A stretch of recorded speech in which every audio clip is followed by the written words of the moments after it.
Hey, so today we're going to install a MaxxAir vent fan in our existing manual open and close, and having this, and it's not powered, there's no fan and it's just a vent. So we really want to get, it's hot like right now, it'd be nice to have it, but we've been wanting to get this MaxxAir fan. And so what I've done is, check this out, I've taken off the old trim piece on the to see what I'm dealing with here,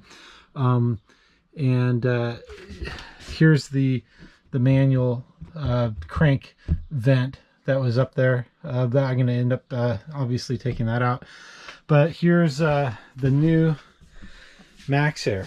So this is a powered lift, and it uses a remote control, and it has manual controls on it as well.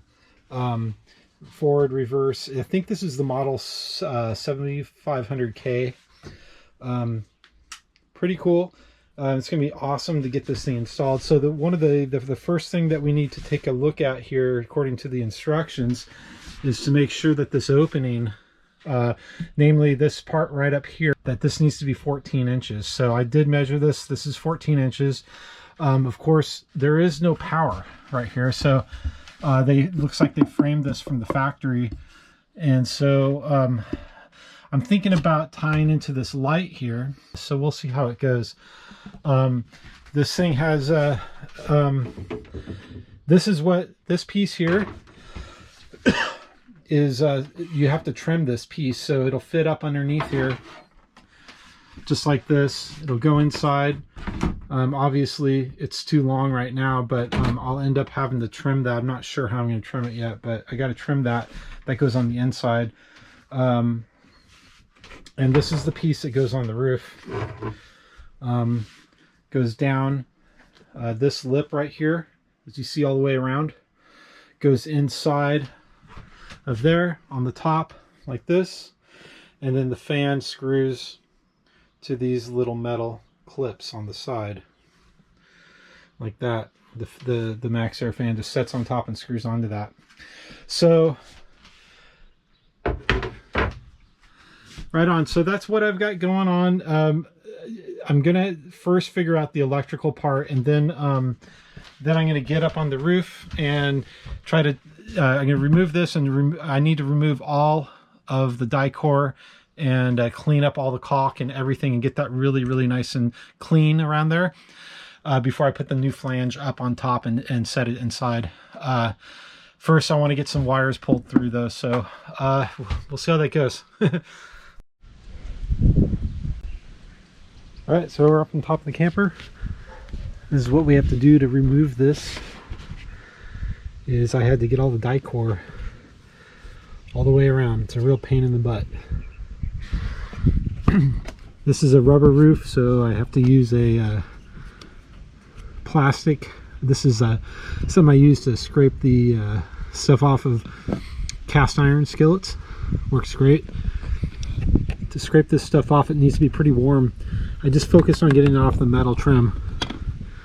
Took out the screws and then go around the bottom and release that butyl tape that's underneath.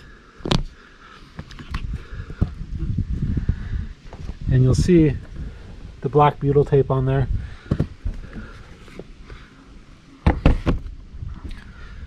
So I'm going to clean up all this die core off here, get it all clean, put down some new butyl tape, get that new unit in. Alright, so I got most of the die core off, well, pretty much all the die core I can get off with the scraper. Tell you what, it makes a big difference if it's warm, so do it on a hot day.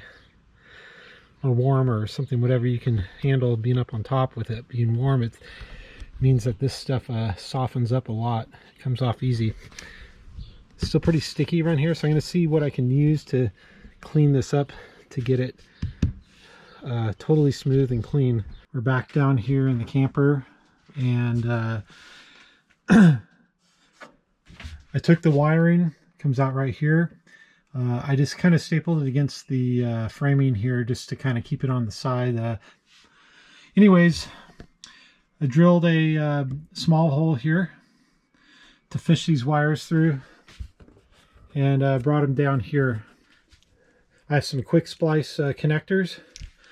I'm going to go into these bigger, heavier gauge wires here and not these small ones down here. So, so far, pretty clean install. No real issues. Here's the trim piece that I trimmed, and it was not easy.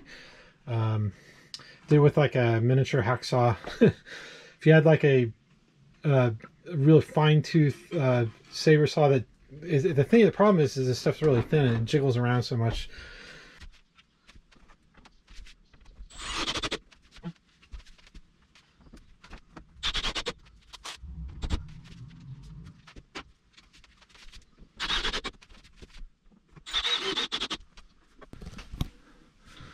So we got the trim in. Looks like it's doing its job. It's hiding any of the framing that was in there.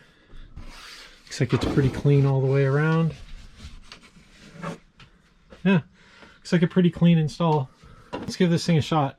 I got the remote right here. I got the batteries put into it and stuff. In terms of the buttons, you have an on-off button. You have a fan speed button, low, high.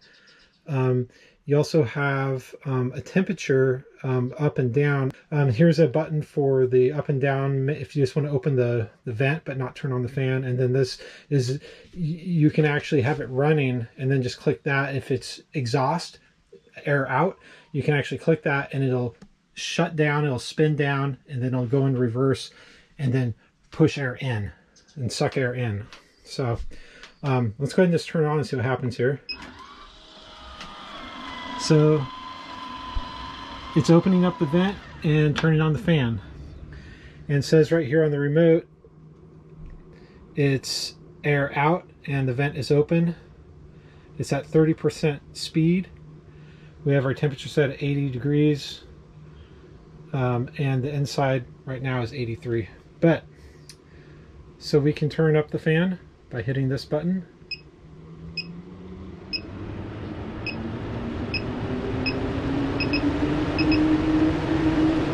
So that's a max. It says 100%. But that's actually pretty quiet at being full power. That's pretty quiet. I mean, you can definitely hear it, but it's not that bad. And that's out. Now, if I wanted to reverse it, I could leave it going and just hit the reverse.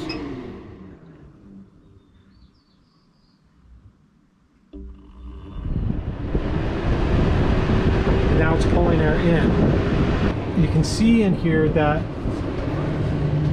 the vent is fully open right now, but of course the way it's designed is that it can be raining outside, any kind of inclement weather, and it won't get inside. So, all right, so we're back on top.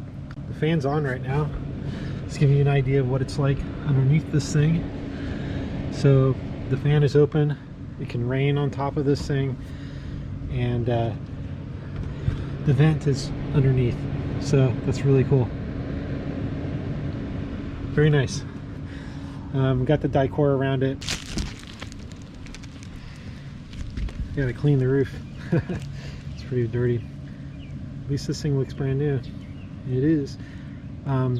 So the worst part of the install, probably getting the old fan off, or the old vent off, and getting all the die-core and everything kind of cleaned up. That was kind of a pain. Then getting that inside trim piece trimmed. Everything else was pretty straightforward and pretty easy. Right on.